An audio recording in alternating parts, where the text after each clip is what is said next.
Okay, so hi everyone. We're here for another Pink Table Talk. We have an amazing group with us today. I'm really, really excited. I'm currently on my way to Pride, so that is why I am in transit. And that's why we are doing this now. So I want to thank you guys all for being here. And I want to, today's show is all about Black breast density and understanding what that really means. I think that I learned a lot about breast density coming into this work. And so I wanted to bring you guys here to kind of share information. So let's first do a quick round of intros. Who would like to go first? Leslie, let's have you go. Okay, well, thank you so much for having me today. I'm thrilled to be here with you all. And my name is Leslie Ferris-Yerger, and I am CEO and founder of My Density Matters. We are all about density, density, density, density, and more density. So our mission is to empower women to find out their breast density and learn their options and advocate for what they need for themselves. Because at this moment, there is no standard around it. There's a lot of confusion around it. So in our minds, we need to understand it and take responsibility ourselves and get what we need. So it's about empowering everybody to know it and make it happen for themselves. That's what we do. I could go on, but there's a lot of other people here, so I want to know about them. Yes, thank you. Nia, you go. Okay. Hi, everybody. I'm Nia Bailey. I'm a radiation therapist at Christiana Care, and I also have a breast cancer documentary for young women. Yeah.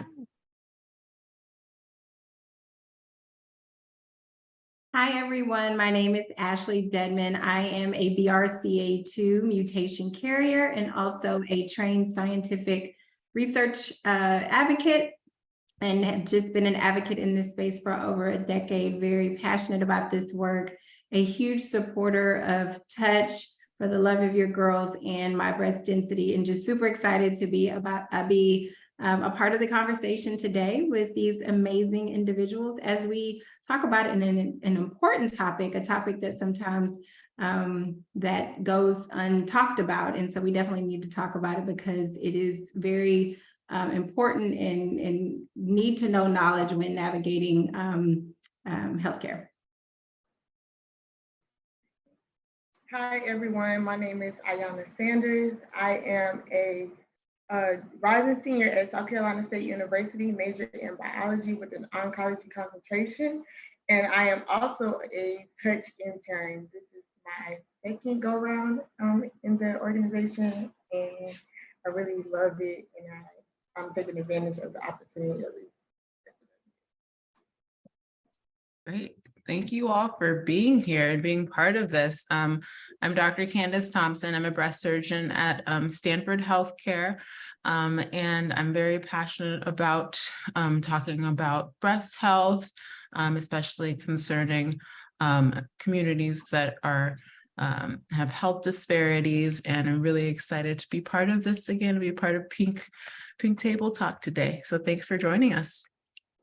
Yeah, Dr. Candace is our amazing co-host. She's just like, I think about people who decide to be in medicine. I'm just like, you guys are crazy and driven and must have the utmost diligence. So thank you guys. But this is, whenever I get people together and say, I'm like, I wish you guys could all meet in person, because then you could like see how much you click for real.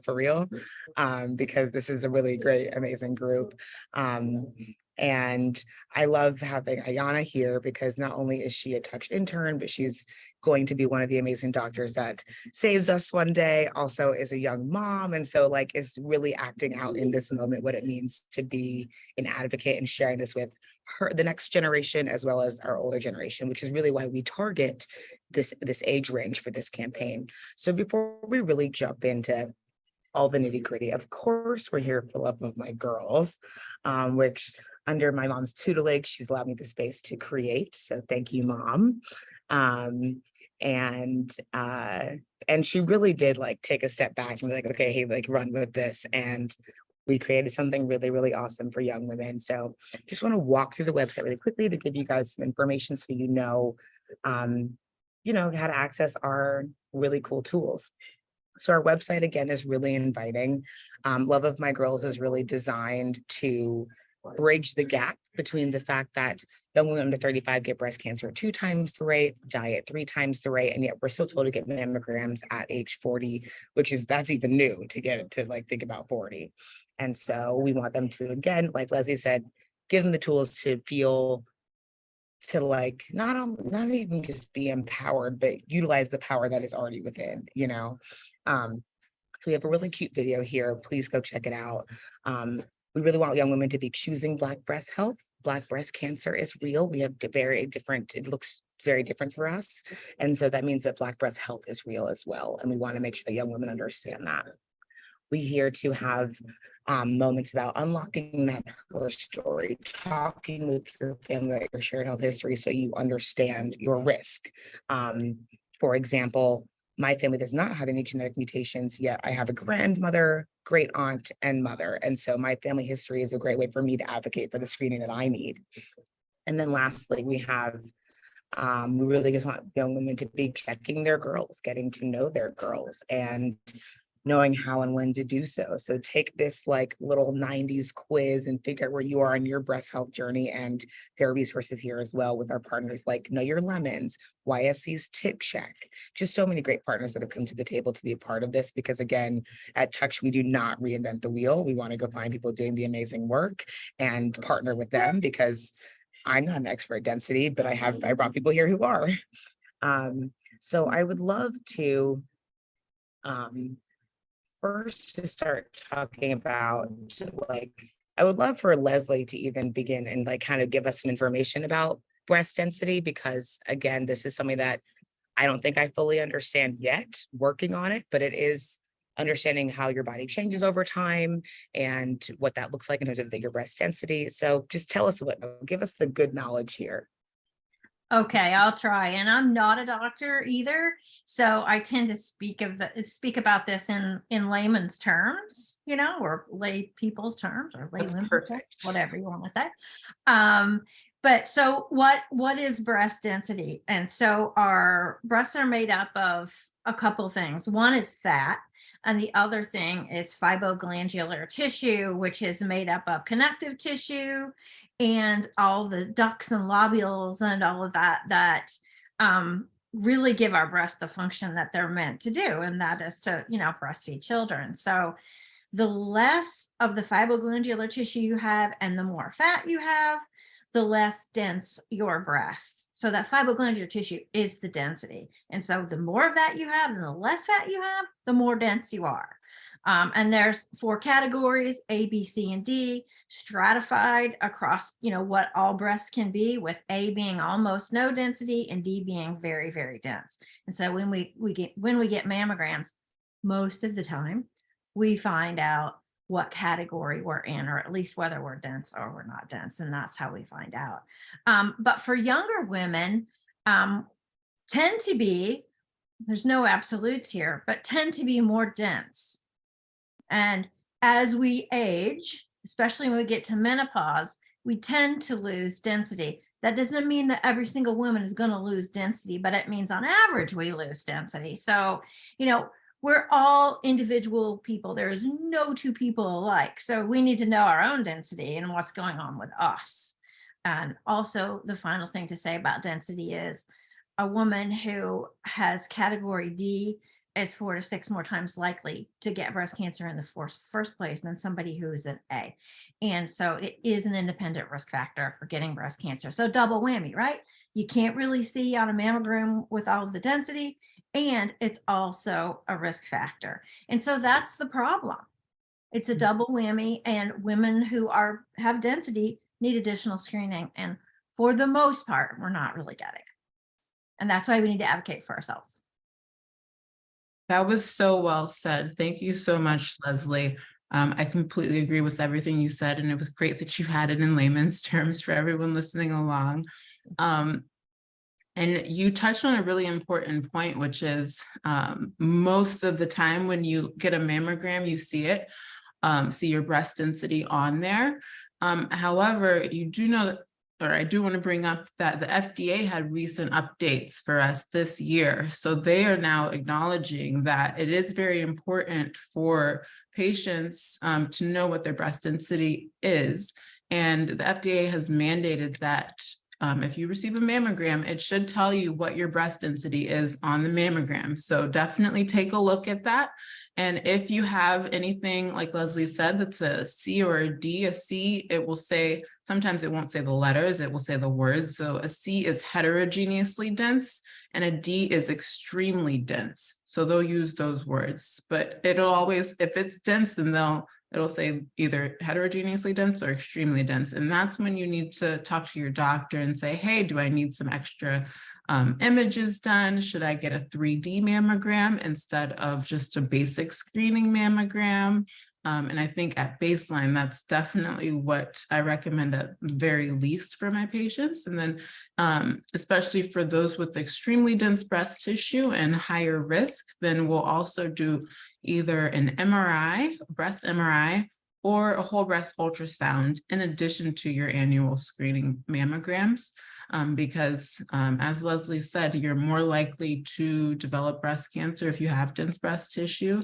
And also radiologists, they can't really see what's going on in the breast tissue if you have very dense breast tissue. It's sort of like, imagine like the sky, and like if you have really fatty breast tissue, imagine just a clear sky and you can just see the sun, or trying to see the stars. You can see all of the stars. And if you have clouds all throughout the sky, you can't see through it. It's really thick. So there could be some stars out there. There could be a mass or something, but they can't see it within the breast tissue because there's too much tissue overlapping for them to really differentiate. So that's why it's really important to know your density. It makes me think too, wouldn't it be fun to make like a comparison chart, because Black women do understand hair texture in a way that it's also has these A, B, C, D levels. And it would be funny to like have some kind of thing and be like, okay, let's think about it this way, because we like do understand that as a reference point, and that could be a fun thing. But good news is I told myself at 30 that I would start mammograms. I'll be 31 next month. And so I just got my mammogram referral yesterday for my first. So I'm excited to go find out my breast density. That's coming news by the next Pink Table Talk. I'm saying that so that I do that. But yeah, so I'd love to hear from my other lovely women. Tell your story. How did you get into this work, and what does, breast density mean to you? So anyone that wants to go, feel free.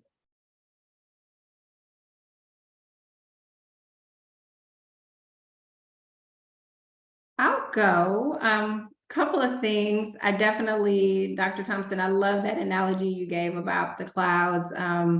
I think that was definitely a way to, that was a really good kind of mental model to help kind of understand. And Haley, I definitely understand. Like, I know when I buy hair, I am a strong 1B. And I used to be a 4, but even our hair color kind of just changes. So I've gone from a 4 to a 1B. Super excited to see the new recommendations from the FDA. For me, having dense breast tissue makes you at a higher risk for breast cancer, but I also had like a double whammy with also being BRCA2 positive, which makes me at a higher risk, up to an 87% risk of breast cancer. So when I got my mammogram, I actually went in knowing that I carry this gene mutation that makes me at a higher risk. But it wasn't until the other side of my mammogram that I found out that I do have heterogeneously dense breasts. And so it was like learning that I carry this gene mutation, and within a couple of weeks, now I have dense breasts. And it's like really trying to conceptualize, like, what does all of this mean? But fortunately, because I carry the BRCA2 gene mutation, my standard of care, my risk management plan called for increased surveillance, which is the option that I chose for me. That was the best option for me. And so being able to have my baseline or my first mammogram, in addition to breast MRIs and breast ultrasounds, it kind of, as a byproduct, took care of the screening for the dense breast, having heterogeneously dense breasts. And so for me, it was really aligning these two forms of information to really guide, what my standard of care looked like. But it was a lot of information to take in. But again, having increased surveillance was the route kind of for both. And so I did that for about 10 years. And then when I was 31, I had a preventative double mastectomy, which drastically reduced my risk. So it didn't remove 100% of my breast tissue, but it removed a good portion. I think my doctor said up to, the high 99 and 98%, but definitely not 100%. So I know I still have the tissue around my nipple area and my lymph nodes. And so that's not necessarily that, as far as breast density, that I'm really concerned with now, having had a mastectomy. But I definitely still do just check my breasts daily, because it's just a habit it's embedded in me. And I now have 2 girls that I want them to walk into the restroom and still see me checking my breast. So it's a habit that I want to continue. But it definitely is something that when I found out, the information there was not really a lot of information. It was like, you have dense breasts, and it was just like, what does this mean? And so I think as we continue to have these conversations, and the work that Leslie is doing and that Touch is doing, it's that we continue to, when we find out these results, whether breast density, BRCA, you're being diagnosed, that we have to provide as much supportive information with that, so that individuals are able to go on to make informed health decisions. And so they're in lockstep with what the doctor is saying, and really having a good understanding. So that's really my journey, but still constantly being a learner of this information, and knowing that every woman, every person is different.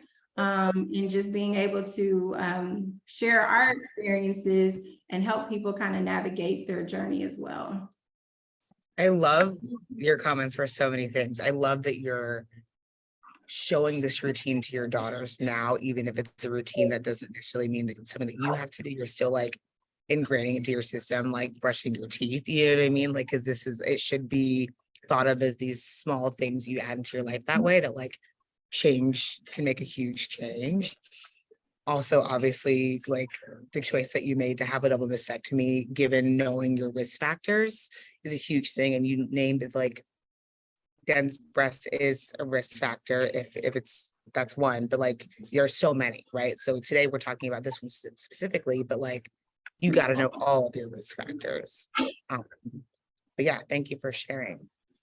Ayana, what's up with you? Tell me, did you even know about dense before interning here, or like what? Yeah. No, just like you said earlier, I'm fairly new to the breast density conversation, but when you sent me the information about the Zoom, well, the pre-recording for the Pink Table Talk, I did research, and like Miss Leslie and Miss.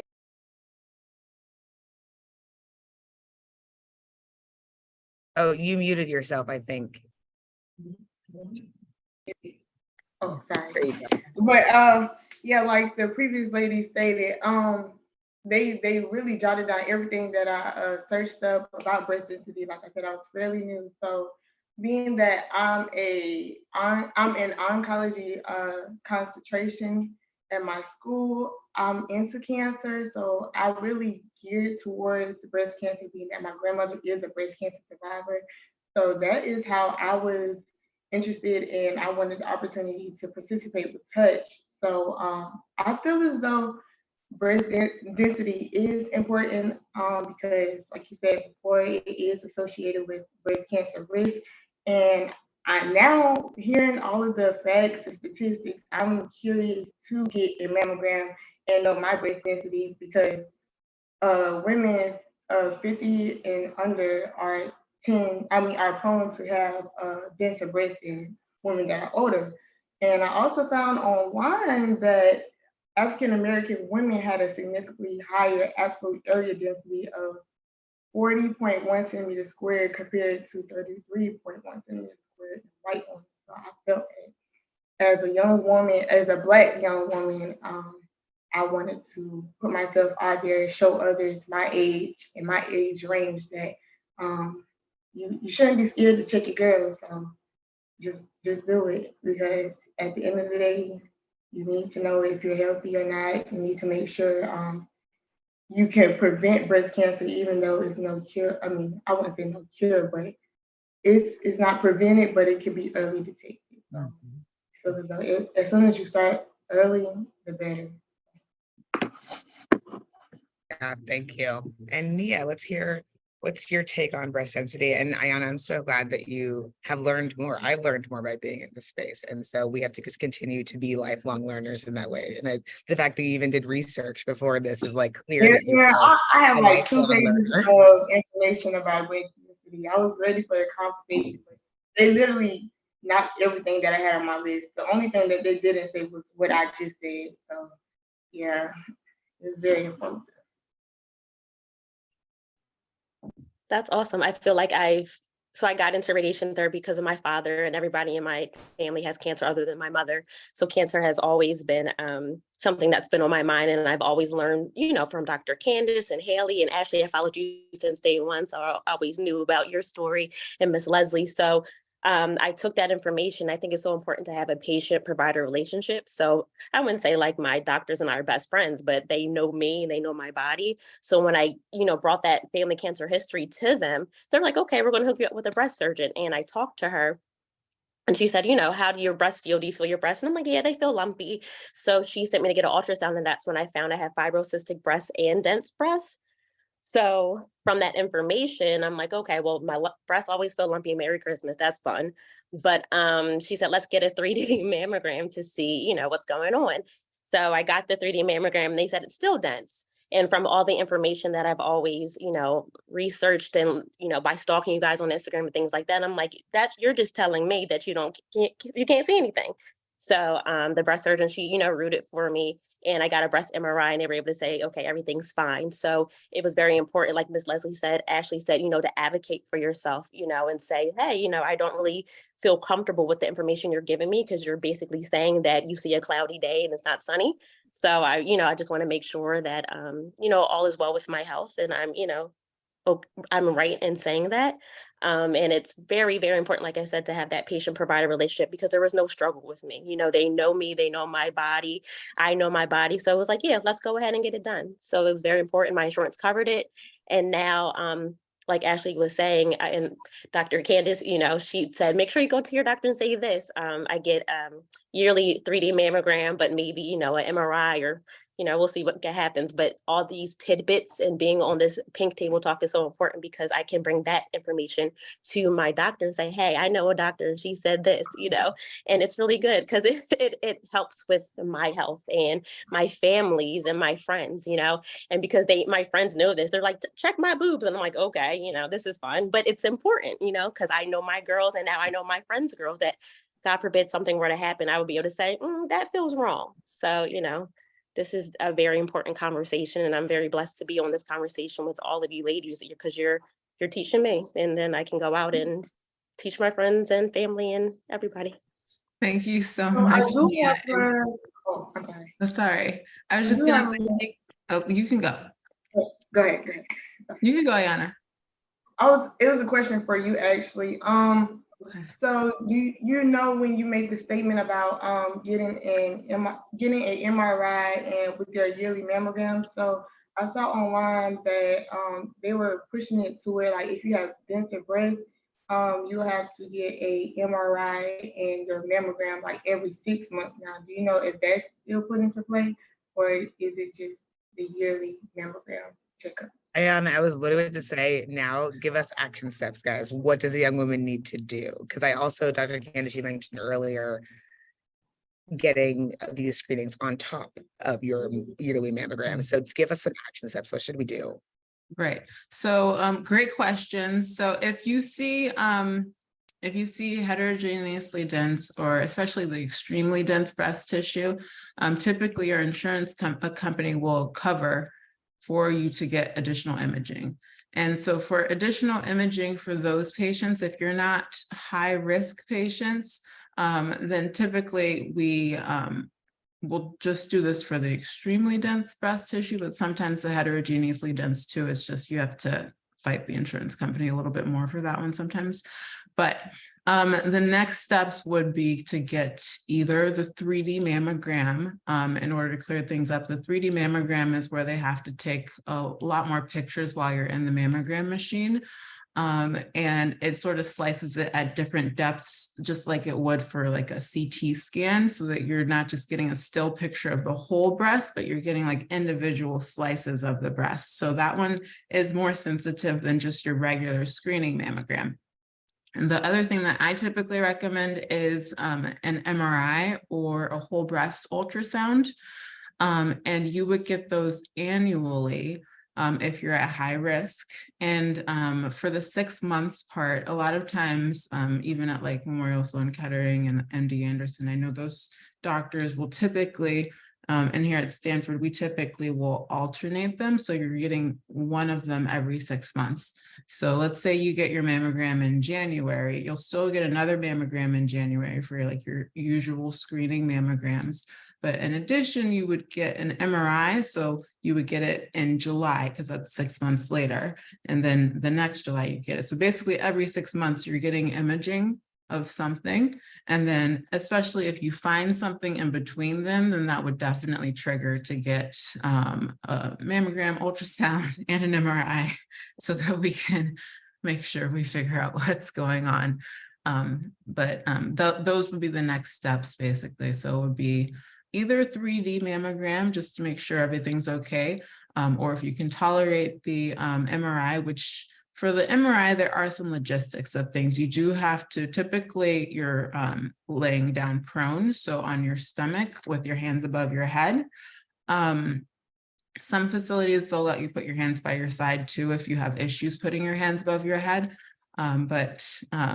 Some people find it a little uncomfortable and claustrophobic sometimes. There are open MRI machines at some locations, so it's not as claustrophobic, but those were the next steps. So MRI in addition to your annual mammogram, or whole breast ultrasound in addition to your annual mammogram.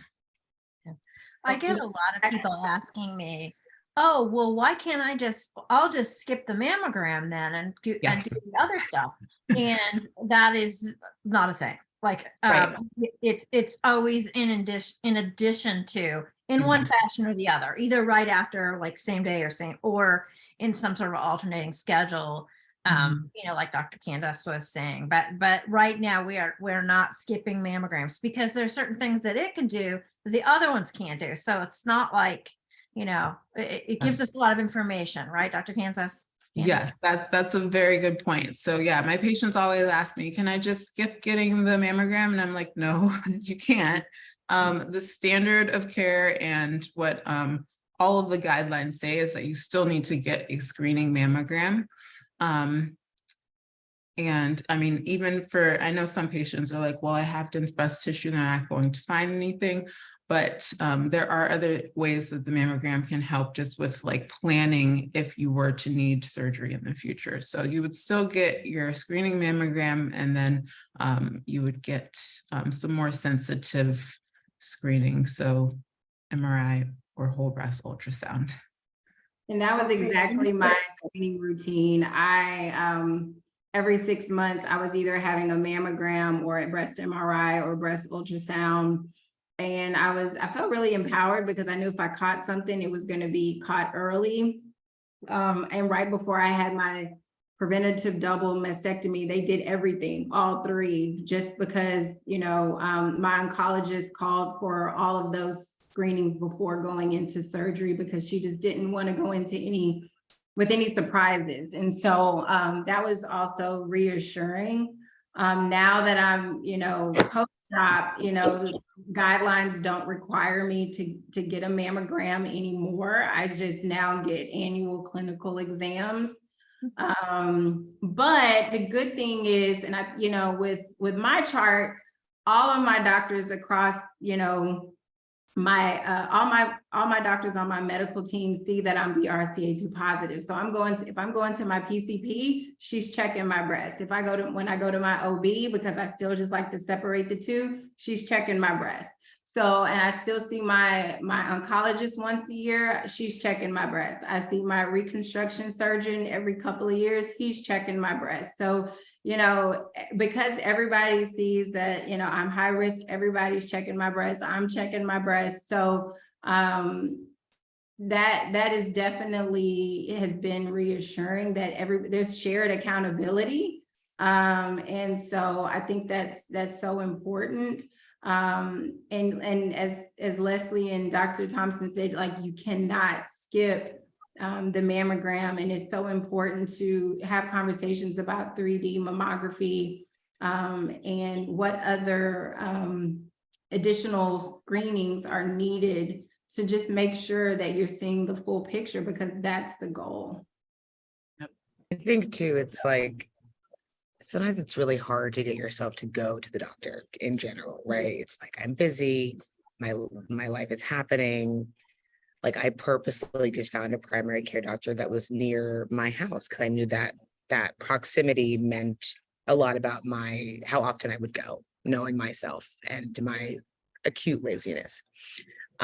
So I just needed that.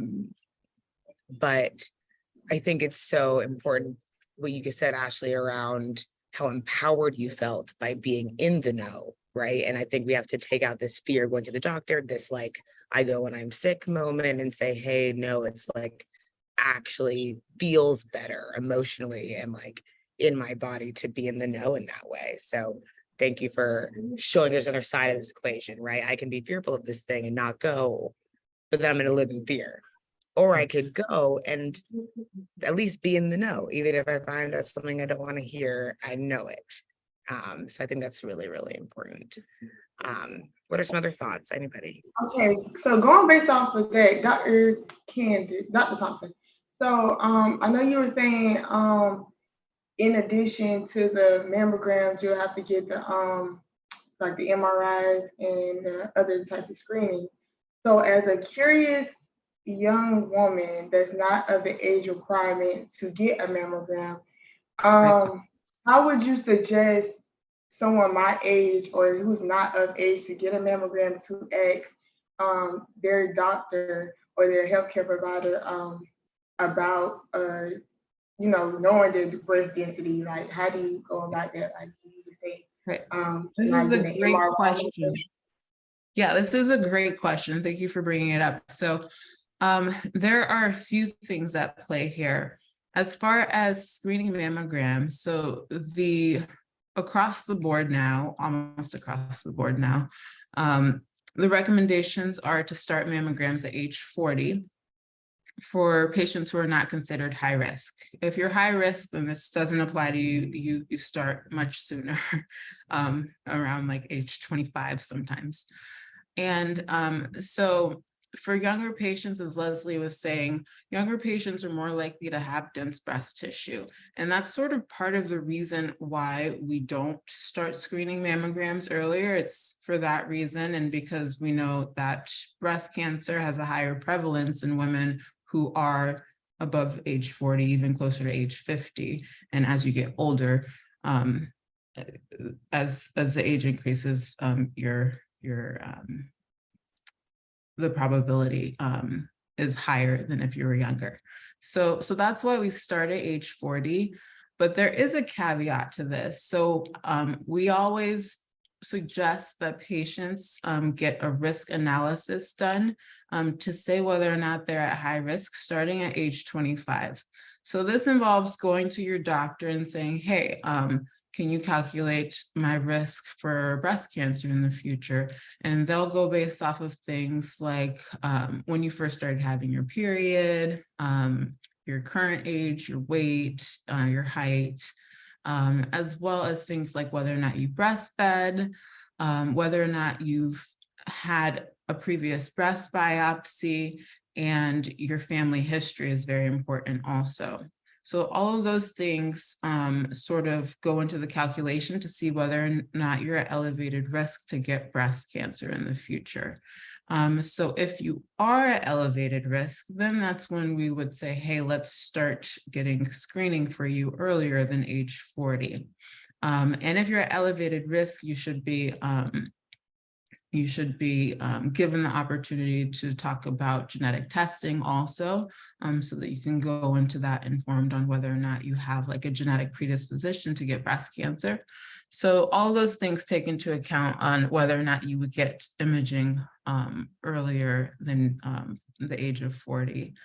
You can't really tell your breast density based off of just feeling your breast. It's something that's seen on imaging. So you have to really, they have to look at the mammogram in order to see whether or not you have dense breast tissue. It's not something where like, hey, my breast feels heavy, it's probably dense, or it's difficult to press around it, it's probably dense. It's based off of your mammogram.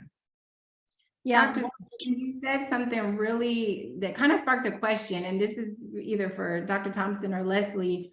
So, you know, I have two girls, they're young, and I'm just kind of curious as to, you know, talking about like anatomy and physiology, when is that that breast density really determined? Is it hereditary? Is it kind of determined, you know, when they're younger? Does it happen during puberty? Is it based on, you know, body size? Like when and how and is that breast density determined? You know, especially, you know, I'm not going to sit here and say I no longer have to worry about my breast, because I do, but now I have to worry about my two girls. And so I'm just kind of curious as to, you know, when is that breast density determined, you know, in their lives, in kind of in their lifespan? Is it something, you know, and of course we know genetics plays a huge role, but when do you really kind of see that? So I'll go. go ahead. Yeah, I can go first. The question is when do they have elevated like breast density? Is that it? Or when should they start checking their breast? So for example, I had heterogeneously dense breasts. Is it genetics that determines that? Is it kind of Okay. determined when they go through puberty? Is it body size? Like what components really determine? Is it a multiple things that kind of determine density? Yeah, so there are multiple things that determine it. It can be, it can be genetic. So just because your mother had dense breast tissue doesn't mean that you will, though, like automatically. The other parts of it are hormonal. So that's why younger patients typically have more dense breast tissue than older patients or patients who have gone through menopause. And then those are the main things that determine like whether or not you have really dense breast tissue are genetics and hormones and age. Yeah, I don't have any other factors that typically. The other thing, like Ayana mentioned, is that it is more common for African Americans to have denser breast tissue. So race does play a factor. And some studies have shown that like higher BMI could lead to it, but some studies have shown that it doesn't because you may just have more fatty tissue. So that really doesn't really predict anything as far as density there. Yeah, But it's multiple factors. yeah, I was just going to add to what has been being said here is that one really great thing that I think has happened recently, also in addition to the FDA mandate, is that the ACR, the American College of Radiology, has come out and changed their guidelines. And what they have said in those changed guidelines is that all women at 25 should be getting a risk assessment. But what they said in addition to that was especially Black women and especially women of Ashkenazi Jewish heritage, because of I think higher gene mutations and also just, you know, the propensity to have breast cancer younger. Mhm. And, you know, especially for Black women, it can be triple negative, which is harder to treat and often faster growing. So I thought that was really, really great news. It's not like everybody's going to start doing it all of a sudden now, but it's always a guideline. It always kind of pushes things in the right direction, you know, if you get something like that. So at age 25, they're recommending get a breast assessment, risk assessment. especially for Black and Ashkenazi Jewish women. And that's great.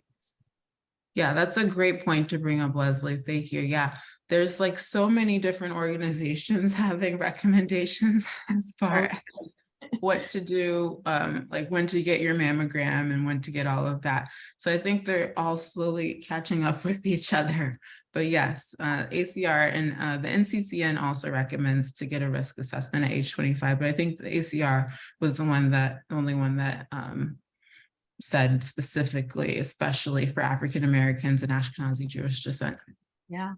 Well, I think it might be interesting to talk about, okay, that's a great recommendation. How do I do it? Mhm. You know, Mhm. how do I do it? I have a friend who is a BRCA1 carrier. She found that out, I think, at the age of 28. She was scheduled to get her double mastectomy, and she ended up having breast cancer. And because she also, I think her mother also is a BRCA1 carrier, and her and some two people on her father's side, and her mother is one. So the doctor recommended, and Dr. Candace, you can speak to this. The doctor recommended for her son to start getting screened at the age of 20 because he could have a risk of getting breast cancer. Yeah, so normally for patients who are genetic mutation carriers, we will recommend them to start at age 25 or 10 years before the earliest person. So that was probably why they started him at age 20. And yes, that's a very good point to bring up for any men who are watching right now, that men can get breast cancer. And those who have, and it's not just BRCA mutation carriers that will get breast cancer. Men are still at risk of getting breast cancer. So that's a very good point to bring up. And Leslie, as far as you were saying, like, how do we go upon getting all of this early risk assessment? So like I said, I would recommend going to your primary care doctor and asking them to perform a risk assessment if they feel comfortable. If they don't, then they can refer you to, or even your OBGYN can also do it.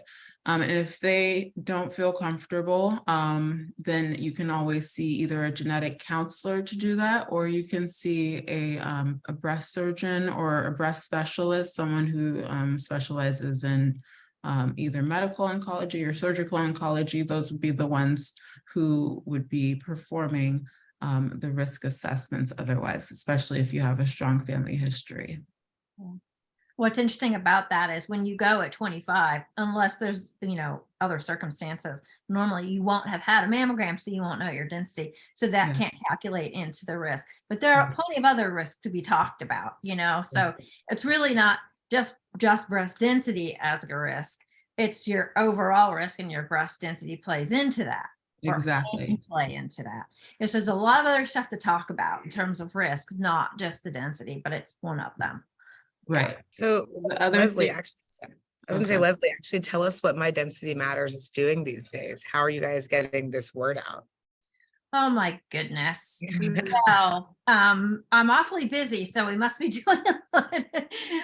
We are doing outreach in 3 different communities in our Chicagoland area. We got grants to do that in all across Chicagoland. So we're doing that in partnership with some community foundations and also the University of Chicago. And we're also trying to, I'm not quite ready to announce how we're doing this, but we're trying to institute in a larger way our Check Your Chart program. And all that really is empowers women to go into their MyChart and look at their mammogram report and read it and find out their density and what their radiologist may have recommended. Because what we found, alarmingly so, is that when women get a mammogram, the radiologist may say, recommend additional imaging due to often density, but it could be something else. And no one knows that. No one follows up on that.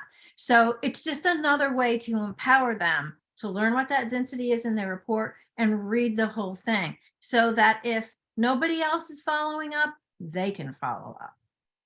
I Yeah. just want to add to that. I think it's also important too, and this is just something I do when I go check. I'm that one. I check my chart. I will look at it while I'm in the bed and I'm scrolling and I'm Yep. like, I don't know what something is. I highlight it and Google it, but I also compare it to the previous year and the previous year. Even if everything is normal, I'm just like, I know now I get transvaginal ultrasounds to monitor my ovarian health.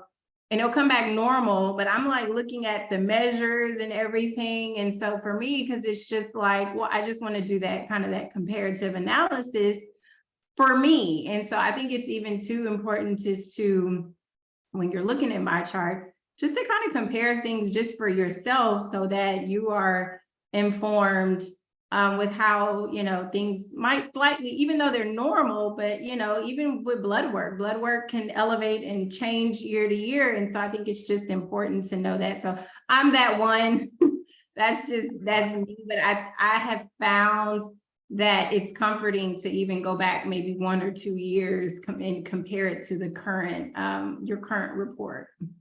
I love that you do that, Ashley. It's sort of like your own doctor, because that's what the doctors should be doing. So kudos to you.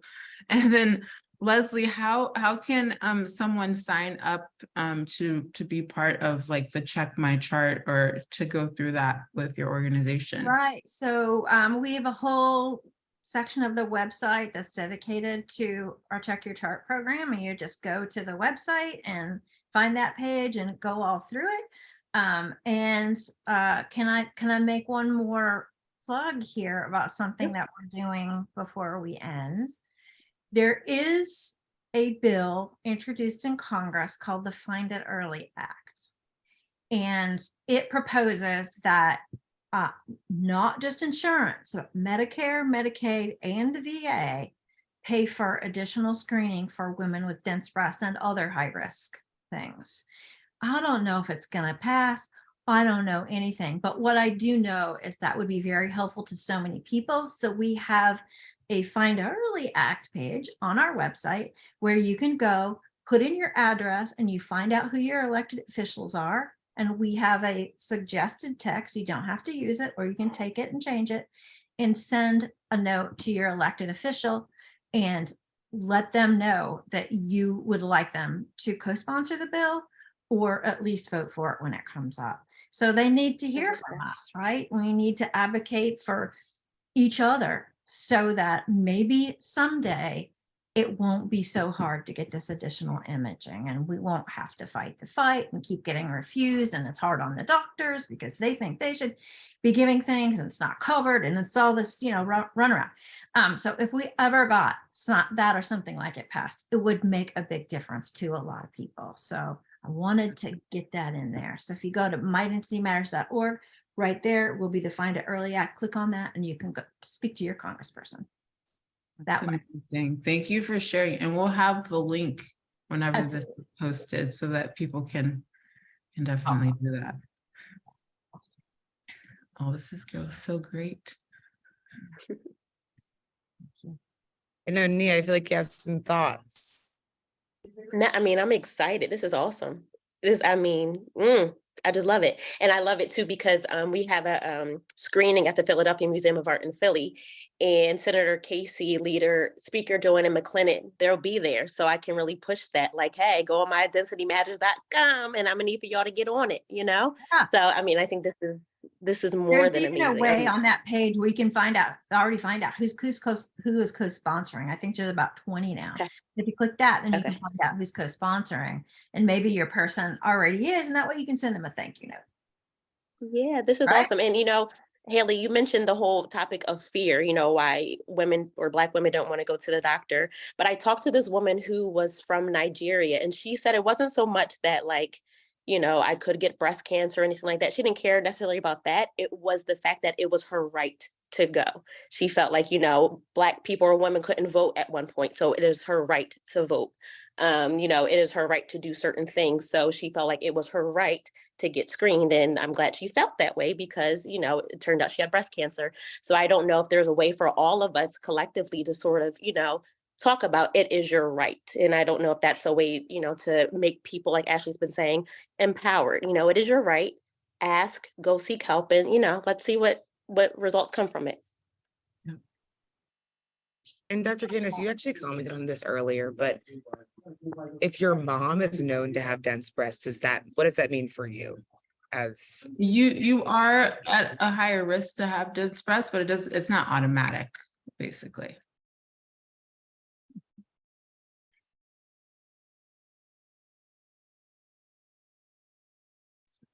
Okay, cool. Well, thank you guys all for doing this. This has been great. Do you have any last minute thoughts, comments, things to share with the community? I'm just glad we're having the conversation. Like, breast density, is the conversation we need to continue to normalize. And I know Leslie is doing a great job with bringing the conversation into different communities. I know sometimes I even have to just continue to just educate myself, because it can be complex, but I think when we have platforms like this, we can really kind of take small bites out of it and really understand it. And just knowing that through legislation and advocacy, we can continue to really advocate at a level that can cascade down and really help women and people as they're navigating their journeys. So just thank you, Haley, for this platform, Leslie, for the work that you're doing, and Dr. Thompson for always providing that valuable medical piece and education, and just everybody on the platform for just great conversation. Thank you so much for having me and giving me the chance to spend an hour with all of you. And thank you all for what you're doing. And I'm gonna steal Nia's line and say, it's your right. It's your right to know your density. It's your right to advocate for yourself. It's your right to advocate for others. And it's your right to get what you need. Get it. It's your right. I love that. You might see that again. Oh, crap. It wasn't mine. I forget her name, but you can have it. I'm digging it right now. I like it. It's all yours. Yeah, thank you. Ayana, any last thoughts? Oh, I just love it. It's very informative. I just thank everybody on here. You all are very knowledgeable. I learned so much today because, like I said earlier, I was fairly new to breast density, but I kind of got the gist of it now. I know more than I did before I got on here, so I'm always open to learn more. And I would love to hear from the rest of you all on this platform soon, in near future. Hopefully, I'll be around. You can ask Haley about me, or I can give anyone my information. Yes, for sure. Thank you all for joining us. This has been amazing. So just a few last thoughts for anyone who's watching. Just sign on to mydensitymatters.com and go through it, and definitely click on the links, especially for the Find It Early Act. It's really important that we get people signing up for this as much as possible. And I also want anyone watching who has had a mammogram within the last year to go look at their mammogram and look at their breast density. And if it's elevated, have that conversation with your doctor and feel empowered to do so. Well, thank you guys so much. Obviously, on top of going to My Density Matters, go to loveofmygirls.org, check out our resources so you can stay in touch with us. We share a lot of what My Density Matters does as well as other women on this platform. So thank you guys, and we'll see you guys next time on Pink Table Talk. Thank you. Bye. Thank y'all. Have a good one. It was nice speaking to you.